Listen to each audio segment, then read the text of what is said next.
다 함께 자리에서 일어나셔서 말씀 봉독하겠습니다. 오늘 우리에게 주신 하나님의 말씀은 출애굽기 15장 22절에서 27절입니다. 제가 가진 성경은 구약 105면에 있습니다. 출애굽기 15장 22절에서 27절을 한 절씩 교독하겠습니다. 모세가 홍해에서 이스라엘을 인도하매 그들이 나와서 수르 광야로 들어가서 거기서 사흘 길을 걸었으나 물을 얻지 못하고 마라에 이르렀더니 그곳 물이 써서 마시지 못하겠으므로 그 이름을 마라라 하였더라. 백성이 모세에게 원망하여 이르되 우리가 무엇을 마실까 하매 모세가 여호와께 부르짖었더니 여호와께서 그에게 한 나무를 가리키시니 그가 물에 던지니 물이 달게 되었더라.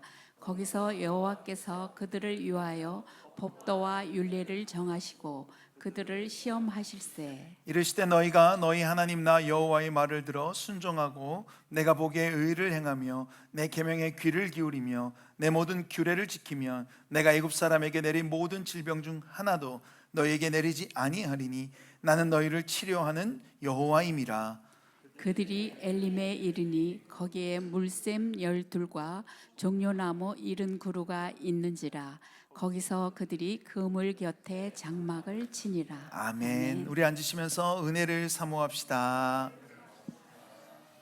함께 읽은 본문을 통해 광야길의 대원칙이라는 제목으로 하나님의 말씀을 전하겠습니다. 전에 한번 나눴었던 것 같은데요, 제가 몽골에 단기 선교를 다녀온 적이 있습니다. 그 몽골 초원을 보면 정말 경이롭다는 말밖에 나오지 않는데요, 끝없이 그 펼쳐진 초원이다 보니까요, 저기 앞에 있는 언덕만 지나가면 도착지에 도착한다라는 말을 듣고도 막 3시간을 가야 그 언덕을 넘어가고 그렇습니다. 또 가는 길에 차가 바퀴가 빠져서요, 한참을 또 씨름한 적도 있었어요. 그냥 초원 한가운데서 바퀴가 빠졌으니 답이 없지 않습니까? 막 어디서 나무를 구해 올 수도 없는 거고 차를 다 내려서 밀어봐도 답이 없이 씨름하고 있었는데, 정말 그곳에 난데없이 한 차가 지나가서 그렇게 도움을 받은 적도 있습니다. 그렇게 그냥 다 푸른 초원이라서 절대로 가이드 없이는 들어가서는 안 되고요, 그곳에서 양떼를 치는 그 사람들은 별자리를 보고 막 이렇게 움직인다고 하더라고요. 이처럼 어느 새로운 지역이나 또 새로운 곳에 여행이든 무슨 이유든 가게 되면 어떤 곳에는 소매치기가 많으니까 조심해야 되는 곳이 있고, 또 물건을 사거나 택시를 탈 때 가격을 덤텅이를 막 씌우니까 조심하라는 것도 있고요, 또 위험 지역은 있으니 이곳은 가지 말라라는 등 여러 가지 그런 여행의 원칙들이 있습니다. 이렇게 잠시 여행을 하는데도 우리가 유념해야 될 사항들이 많이 있듯이, 광야 같은 우리 인생을 살아가는 데 있어서는 더더욱 기억해야 할 것이 있어요. 오늘 본문을 통해 우리 인생의 이 광야길의 대원칙을 깨닫는 은혜가 저와 여러분에게 있기를 바랍니다. 앞에는 홍해가, 뒤에는 병거로 사방이 막혔던 이스라엘은 하나님이 밤새 일하심으로 홍해는 마른 땅이 되었고 병거들은 그대로 다 수장되었습니다. 이제 홍해를 건넌 뒤에는 막힘이 없는 상황인 거죠. 그렇게 사방이 뻥 뚫린 반대편의 바닷가에서 이스라엘은 모세의 노래와 미리암의 노래로 하나님을 노래하고 경배했습니다. 그렇게 하나님의 큰 일하심의 서사가 끝났기에 더 이상 이제 이곳에서는요, 바로는 등장하지 않고요, 장소도 애굽이 아니에요. 그리고 광야에서의 새로운 이야기가 시작됩니다. 이스라엘이 광야 생활을 하는 이야기는 크게 두 부분으로 나뉘는데요, 시내산을 기준으로 시내산에 가기 전까지, 그리고 시내산 이후 이야기로 나뉘어요.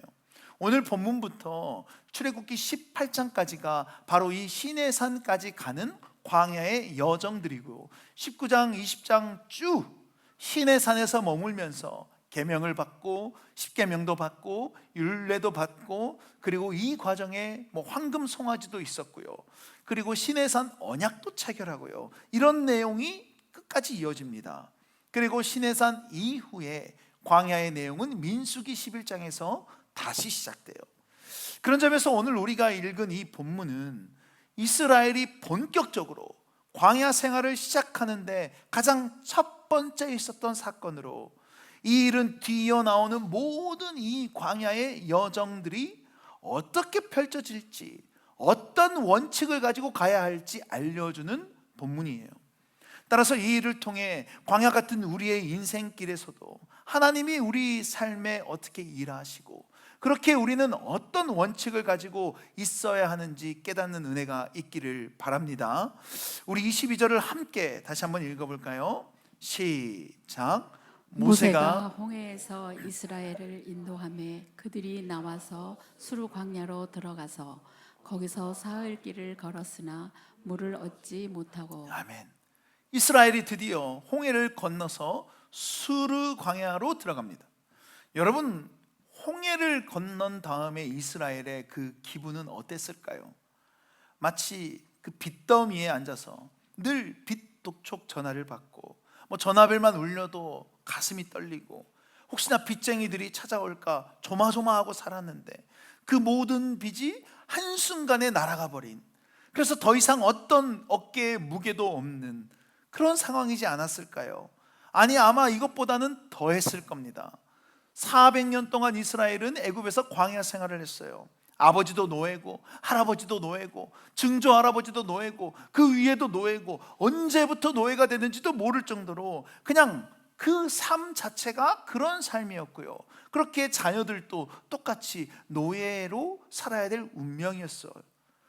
그래서 그들의 삶에 애굽이 없다는 것, 혹은 바로가 없다는 것은 상상하기 어려웠을 겁니다. 그런데 그 무거운 짐들이 이제 다 사라지고, 이제 말 그대로 자유인이 된 것이죠. 앞으로 자유인으로 어떻게 살지만 생각나는 그런 기대감만 가득한 상황이었지 않았을까요? 늘 주인의 것을 갖다가 썼고, 자신도 역시 주인의 소유로 살아가고 그랬는데, 이제는 내 집도 생길 것이고요, 내 차도 생길 것이고요, 내 소유의 물건들도 밭도 생기겠죠. 그런데 어떻습니까? 그런 부푼 기대를 안고 시작한 광야길인데 3일을 가도 물이 없는 겁니다. 이 기간을 계산해 보면 약 70km 정도, 마일로는 한 44마일 정도로 예상합니다. 차로는 44마일 금방 가겠지만요, 광야길을 걸어서 44마일을 간다고 생각하면 너무너무 먼 거리죠. 그런데 성경에서 3일은 실제적인 72시간 이것을 의미하기도 하지만, 꽤 오랜 시간을 의미할 때 관용어로 3일을 써요. 그러니까 때로 우리가요, 어떤 큰일을 당할 뻔했는데 그 위기를 겨우 어떻게 넘길 때 어떤 표현을 씁니까? 10년 감수했다, 이런 표현을 쓰죠. 10년이 줄어들 만큼, 수명이 10년 줄어들 만큼 그만큼 놀랬다는 겁니다. 그런데 이것이, 이 말을 듣고 저 사람이 10년 젊어졌네, 아니면 10년 빨리 죽겠네, 이렇게 생각하는 사람은 아무도 없어요. 관용적으로 쓰는 거죠. 또 어떤 일에 있어서 너무 기다리는 어떤 거가 있어서 목이 빠져라 기다렸다, 이런 말을 할 때도 마찬가지로요. 실제로 목이 빠지면 기다리지 못하고 먼저 갑니다. 이것도 하나의 관용적인 표현이죠. 그만큼 고대하고 기다렸다는 것이죠. 그처럼 오늘 본문에 사흘 길을 걸었으나 물을 얻지 못했다는 것은 실제 3일 동안 걸어도 물을 못 얻었다는 것일 수도 있고요, 걸을 만큼 걸었는데도, 그렇게 갔는데도 물을 얻지 못했다는 표현일 수도 있습니다. 이렇든 저렇든 그냥 실제적인 3일 길도 먼 거리이기 때문에 둘 다 물이 없어서 버틸 만큼 버티고 이제 더 이상 견딜 수 없는 정도에 다다랐다는 것이죠. 홍해가 갈라져서 마른 땅이 되고 물벽이 세워져 있었는데, 아니, 광야 생활을 하며 물이 없어서 고통당할 거라고는 생각도 못했을 거예요. 그렇게 물을 얻지 못한 채 한 지역에 도착하는데, 우리 23절인데요, 같이 읽겠습니다. 시작. 마라에 이르렀더니 그곳 물이 있어서 마시지 못하겠으므로 그 이름을 마라라 하였더라. 아멘. 여기서는 지명이 마라에 이르렀더니 라고 먼저 나왔지만 실제 당시 상황에서는 어느 지역에 갔는데 거기서 물을 발견을 했고 마셔보니 쓴물이어서 이제부터 이곳을 마라라고 불렀다는 거예요. 와, 물이다. 막 물을 마셨는데 마실 수가 없는 거죠. 그래서 마라 이런 건 아니고 마라라고 쓴물이라고 부른 겁니다. 목이 마를 대로 마르고 물이 있는데도 마시지 못한 상황이 되자 이제 이스라엘은 원망하죠. 24절, 백성이 모세에게 원망하여 이르되 우리가 무엇을 마실까 하며 모세를 향해서 아니 뭘 마시라는 겁니까 하고 원망합니다. 여기서 원망했다라고 쓰인 단어는 히브리어 룬인데요, 일상 속에서 날이 왜 이렇게 더워, 아니면 아이들이 반찬 투정할 때 그런 단순한 불평이 아니라 하나님에 대해 반역하고 거역하는 이런 의미가 있어요. 민수기 14장에서 이 단어가 똑같이 쓰였는데요, 가나안 땅을 정탐하고 온 이 정탐꾼들이 저기 아낙 자손들이 있다 이 말을 듣고 이스라엘 백성들이 바들바들 떨면서 왜 여기까지 끌고 왔냐고 원망합니다. 그러자 모세가 이렇게 말하죠. 모세가 아니죠, 여호수아와 갈렙이 옷을 찢으면서 이렇게 말합니다. 다만 여호와를 거역하지는 말라. 이것은 그들의 그 원망한 것이 죽겠다 그냥 말한 것이 아니라 여호와를 거역한 것이라는 거예요. 다시 이제 오늘 본문으로 돌아와서 이 마실 물이 없어서요 겨우겨우 물을 찾았는데 그게 쓴물이라 마시지 못하게 되자 모세를 향해 마실 물이 없다고 원망했는데, 이것은 그냥 표면적으로 모세를 향해 원망한 것처럼 보이지만 그 이면에는 나는 이제 더 이상 여호와를 따르지 못하겠다, 하나님의 인도를 받지 않겠다라는 것과 같다는 겁니다. 그 많은 홍해물을 가르셨고요, 물벽으로 세워두신 여호와 하나님을 물이 없다고 지금 거부하고 있는 것이죠. 어쩜 이렇게 한심할 수 있을까 생각도 들지만요, 우리라고 별 다를 바가 없습니다. 어떤 일에 있어서요 겨우 버티고 버텼다가 드디어 어떤 해결책을 찾은 것 같은 상황이 올 때가 있어요. 그래서 속으로 이제 됐다, 지금까지 버틴 보람이 있다 했는데 어떻습니까? 그 해결책이 거품처럼 사라지거나 혹은 그것이 오히려 독이 되어 상황이 어렵게 될 때, 그러면 참고 있던 것이 폭발합니다. 그냥 시작도 하지 말걸, 더 이상 이제 못하겠다. 그래서 이스라엘이 애굽에서 열재앙을 경험했든 말았든, 홍해가 갈라지는 것을 봤든 못 봤든 아무것도 눈에 보이지 않는 거예요. 그냥 지금 이 눈앞에 겨우 버티고 기다렸던 결과가 쓴물이라는 것 말고는 없는 겁니다. 그래서 여러분, 우리도 때로 하나님께 따지죠. 하나님 도대체 언제까지입니까? 아니 제가 기다릴 만큼 기다리지 않았습니까? 그러면 이제 물을 주셔야죠. 이것만 좀 지나면 괜찮아질 줄 알았는데 왜 끝나질 않습니까? 너무 암담하고요, 더 이상 답이 보이지 않아서 좌절스러우니 그런 고백이, 그런 마음이 들 때도 있다는 겁니다.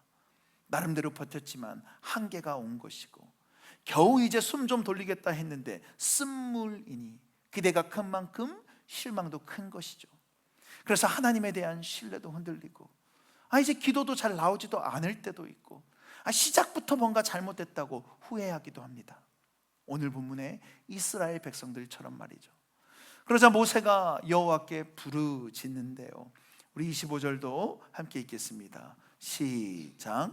모세가 여호와께 부르짖었더니 여호와께서 그에게 한 나무를 가리키시니 그가 물에 던지니 물이 달게 되었더라.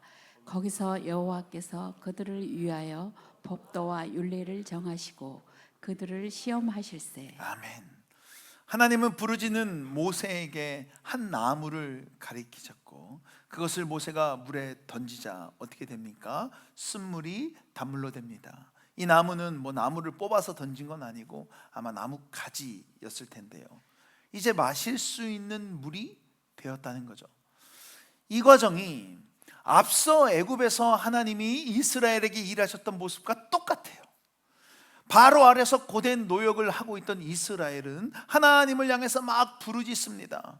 그래서 하나님이 모세를 보내시고요, 모세가 드디어 바로 앞에 서요. 그때 처음으로 하나님이 모세를 통해 행하신 일이 무엇입니까?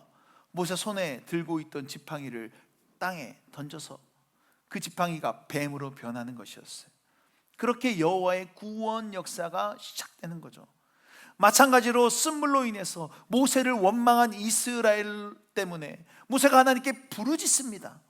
하나님은 마찬가지로 한 나뭇가지를 던지게 하셨고요, 그 물이 단물로 바뀌어요. 이 모습을 애굽에서의 경험을 했던 이스라엘이 지금 이 모습을 보고 무슨 생각이 들었을까요? 아마도 그때 똑같이 부르짖었고 지팡이가 뱀으로 변하고 나일강이 피로 변하고 이런 것들을 기억했을 겁니다.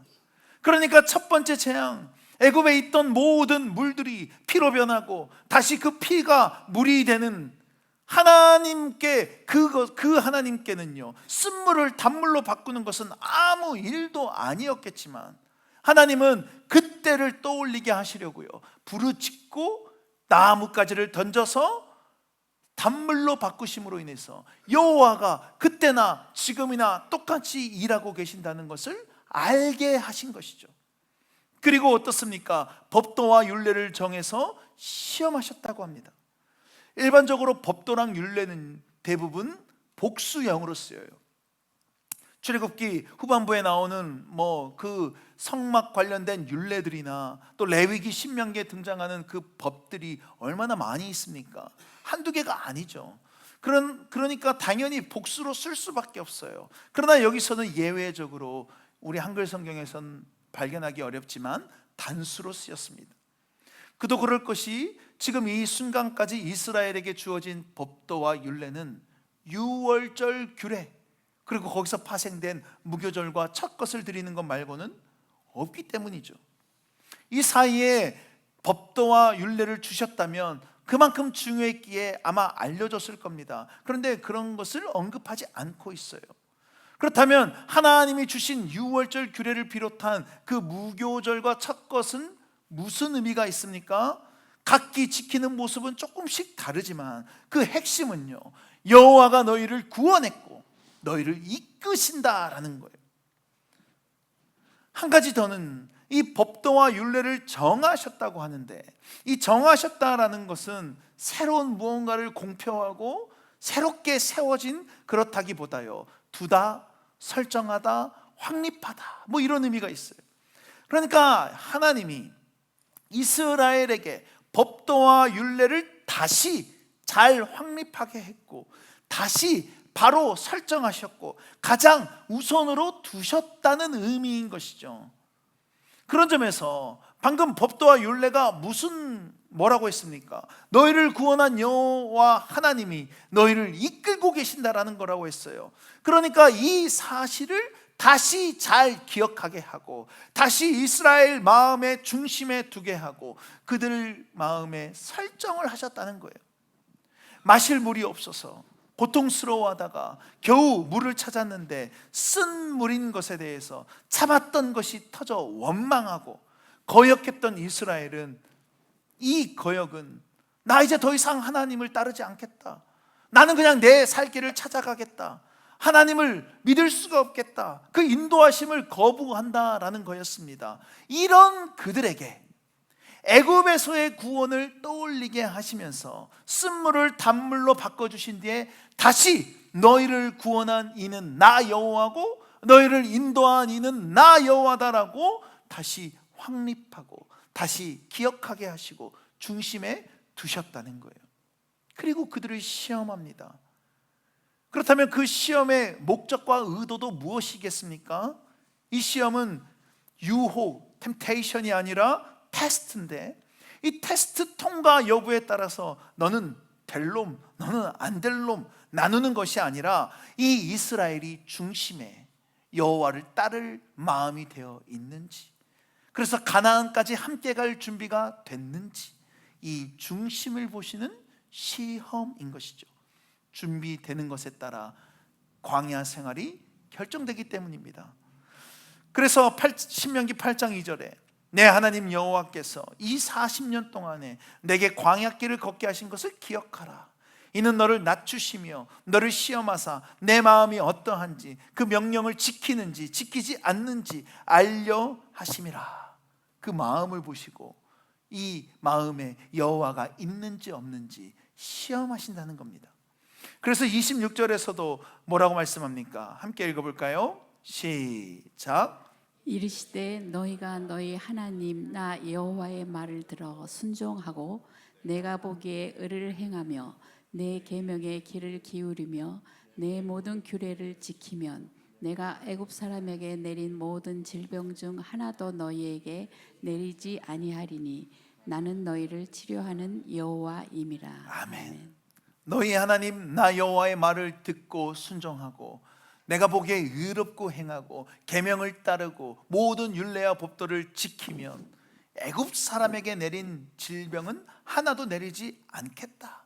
그 재앙을 그렇게 내리지 않겠다는 거죠. 너무나도 당연한 이야기입니다. 마치 한국 사람들은 김치를 먹고 인도 사람들은 카레를 먹듯이 하나님의 백성이라면 여호와의 말씀에 순종하고 그분 보시기에 옳은 모습으로 살아야 한다는 거예요. 하나님이 애굽 사람에게 그렇게까지 잔인할 정도로 재앙을 내리신 이유가 뭡니까? 자기 백성을 구원하시기 위해서. 그리고 그 애굽 사람들은 자기 백성이 아니기 때문에 그들보다는 이 이스라엘에게 관심이 있으셨던 것이죠. 같은 논리로요, 하나님의 백성들이 바로 밑에 가서 고개를 조아리고 바로와 같이 헛된 것들의 말에 귀를 기울이고 하나님 보시기에 의로운 삶이 아니라 세상의 기준에 따라서 살아가며 세상 속에서 성공하려고 한다면 그 정체성은 하나님의 백성이 아닌 겁니다. 그리고 하나님도 나의 하나님이라기보다는 그냥 누군가의 하나님, 기독교라는 신의 하나님 정도가 되겠죠. 그러니 이 말씀은요, 이스라엘 너희들 내 말 잘 들어라, 내 목소리 똑바로 들어라, 내가 이거 하라고 했어 안 했어 라고 훈계하고 질책하는 말씀이 아니라 너의 정체성이 무엇인지 바로 알고 나 여호와가 누군지 잊지 말라라는 말씀인 거예요. 그 여호와가 누구입니까? 애굽에게는 10가지 재앙을 내리며 자기 백성을 구원하시는 치료하는 여호와. 애굽 사람들에게 여호와는 물도 못 마시게 하고 질병에 걸리게 하고 아프게 하고 힘들게 하고 징계하고 심판하는 여호와지만요, 반대로 이스라엘 백성들에게 여호와는 치료하시는 여호와. 어떤 아픔과 어려움이 있어도 회복시키시고 품어주시고 항상 내 편이 되어주시는 여호와라는 거예요. 이것이 바로 광야 생활을 하는 핵심 대원칙인 것입니다. 광야를 잘 보내는 방법은 단물이 어디 있는지 잘 알아서 찾아가는 것, 힘든 길 말고 빠르고 쉽게 가는 것, 광야에 있는 위험의 요소들, 질병이든 들짐승이든 이런 대적들이든 이런 모든 것들에 잘 대처하는 것, 피하는 것, 이런 것들에 광야 생활의 승패 여부가 달린 것이 아니라 무엇에 달려 있어요? 내가 여호와 하나님의 백성임을 알고 여호와가 나의 하나님을 알아서 그분과 함께 이 광야 생활을 가는 것, 그것에 광야의 길에 성공 여부가 달려있다는 것이죠. 왜요? 여호와는 늘 내 편이시고 나를 아프게 하시는 분이 아니라 치료해 주시는 여호와 하나님이시기 때문입니다. 그러니 그분의 법도와 율례를 늘 중심에 두고 그분의 음성의 귀를 기울이고 그가 보시기에 의롭게 행하고 계명의 귀를 기울이며 규례를 지키고 동행하는 것이죠. 그것이 나는 하나님의 백성이라는 것을 보여줌과 동시에 여호와가 나의 하나님이라는 것을 알리는 것이기 때문입니다. 그 결과 어떻게 돼요? 27절도 함께 읽어볼까요? 시작. 그들이 엘림에 이르니 거기에 물샘 12과 종려나무 70나무가 있는지라. 거기서 그들이 그물 곁에 장막을 지니라. 아멘. 엘림에 이르게 되는데 그곳에는 물샘 12과 종려나무가 70그루가 있는 곳입니다. 일종의 오아시스와 같은 곳으로 풍성한 물이 있는 것이죠. 물샘 열둘은 이스라엘 12지파를 가리키고요. 이른 종려나무 가지는 종려나무는 이스라엘의 장로 숫자입니다.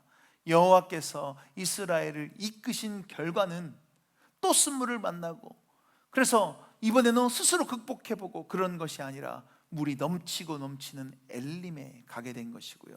그 물 곁에서 장막을 치고 샬롬을 얻는 거예요. 이처럼 오늘 본문에서는 사흘길을 가도 물이 없던 이스라엘이 겨우 물을 찾지만 그것이 마실 수 없는 쓴물이었고, 그 쓴물을 여호와께서 단물로 바꿔주신 뒤에 결국 물 걱정 없는 엘림에 이르게 되는 것으로 끝납니다.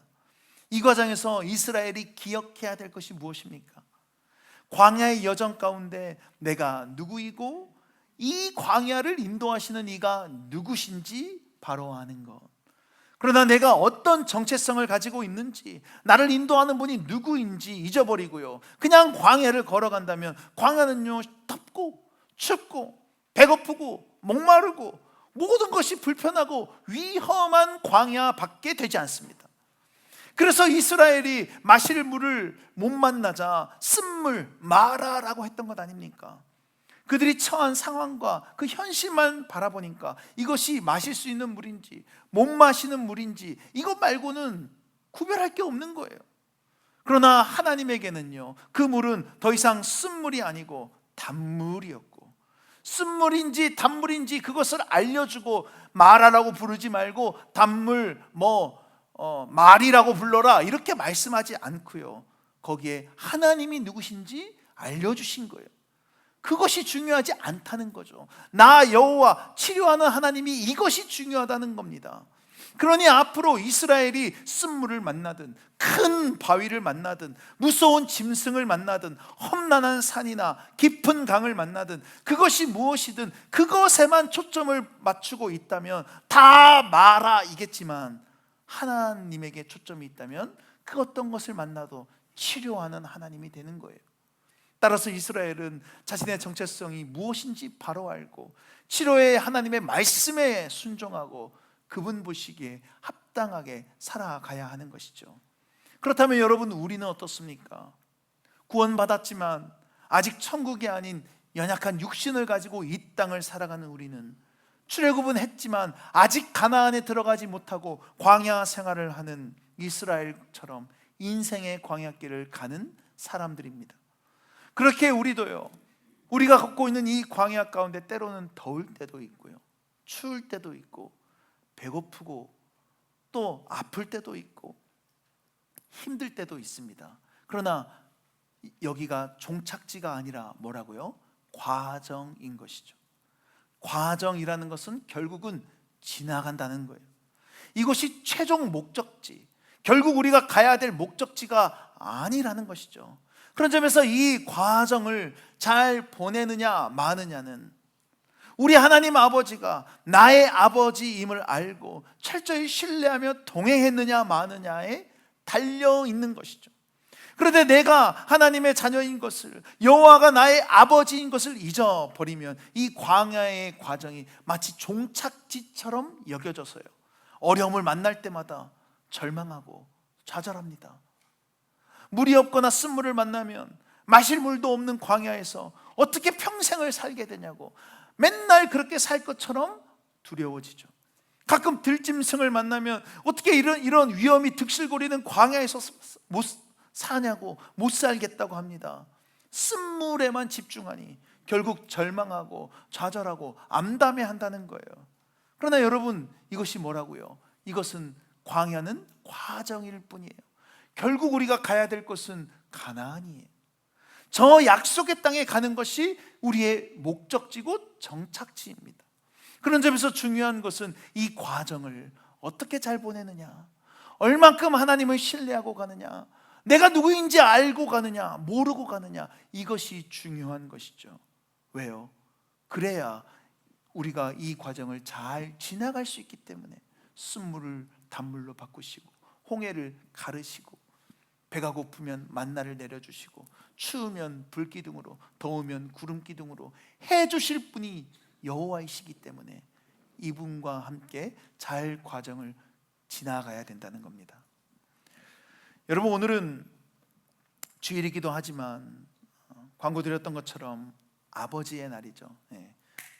한국에 오래 계셨던 분들은 아버지의 날이 굉장히 좀 생소한데, 어느 영상을 보니까요, 어머니의 날에 아버지들이 막 재롱을 떨고 여러 가지 이벤트를 하고, 그런데 아버지의 날에는 또 아버지들이 밖에 가서 바베큐를 굽고 일하고, 굉장히 어머니의 날에 비해 초라하게 아버지의 날을 보내는 그걸 풍자하는 영상을 봤습니다. 그러나 자녀를 생각하는 마음은 아버지나 어머니나 다를 바가 없을 거예요. 저는 저희 첫째가 태어났을 때가 아직도 생생한데요, 그때 제가 아내에게 뭐라고 말했냐면 세상이 달라졌다라고 했습니다. 이전까지 저의 삶은 그 아이가 없는 세상을 살았는데, 그 한 존재가 이 땅에 옴으로 인해서 완전히 모든 게 달라 보인 거예요. 그 한 가지로 세상이 달라진 거죠. 아마 부모이신 분들은 다 공감하실 것 같습니다. 그리고 그 뒤로 아이들과 관련해서 나오는 사건 사고 뉴스들 잘 못 보겠더라고요. 어린아이를 막 성폭행한 일, 얼마 전에 또 한국에서 있었던 일이죠. 계모에게 학대당하다가 세상을 떠난 일. 그냥 헤드라인 정도만 보고 그 세부적인 내용은 도저히 마음이 애려서 잘 못 봅니다. 작년 8월에 실종된 딸을 찾던 한 아버지가 사고로 세상을 떠났는데요, 고등학교 2학년인 딸이 갑자기 행방불명이 된 거예요.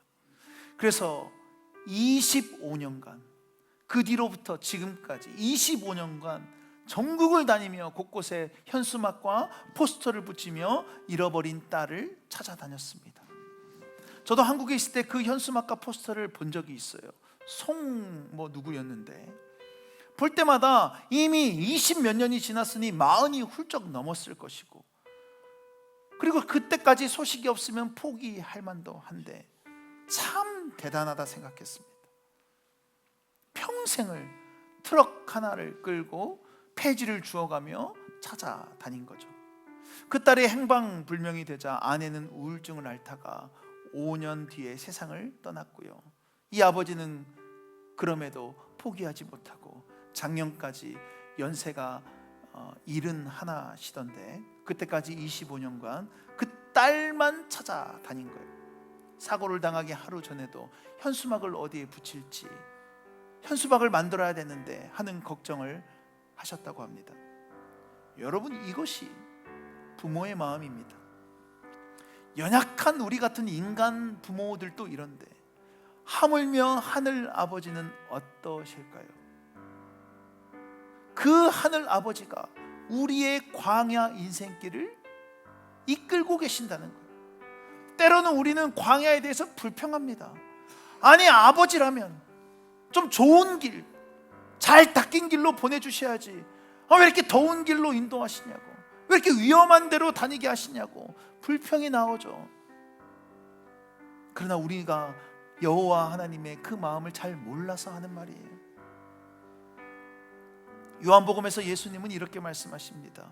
요한복음 10장 11절에 나는 선한 목자라, 선한 목자는 양들을 위하여 목숨을 버리거니와. 예수 그리스도가 선한 목자라고 하십니다.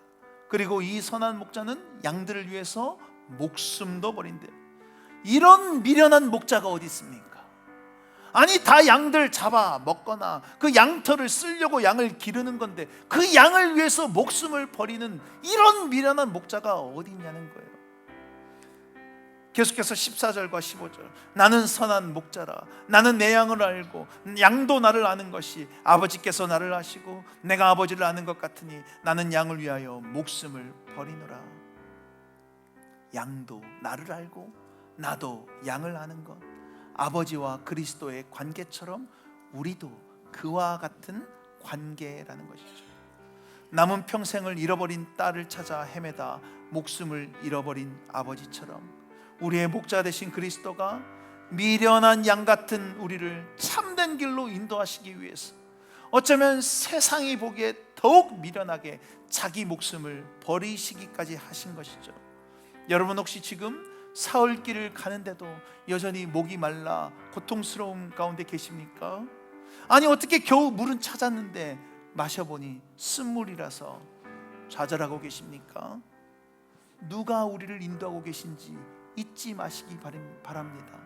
쓴물도 홍해도 그 어떤 것도 여호와와 함께하면 괜찮을 것입니다. 그래서 이 광야길을 자녀된 우리는 그 아버지를 온전히 신뢰하며 그분의 음성에 귀를 기울이고 그가 기뻐하는 의를 따라 동행하며 가는 겁니다. 이것이 이 광야의 길을 지나갈 수 있는 대원칙인 것이죠. 여기에 성공 여부가 달려 있는 것이죠. 선한 목자처럼 우리의 광야길을 선하게 인도하시는 그 여호와 하나님의 음성에 귀를 기울이고 그분과 함께 동행함으로 쓴물을 단물로 바꾸시고 결국 엘림으로 저 가나안 땅 약속의 땅으로 이끄실 여호와 아버지 하나님과 동행하는 저 여러분 모두가 되기를 주의 이름으로 축원합니다.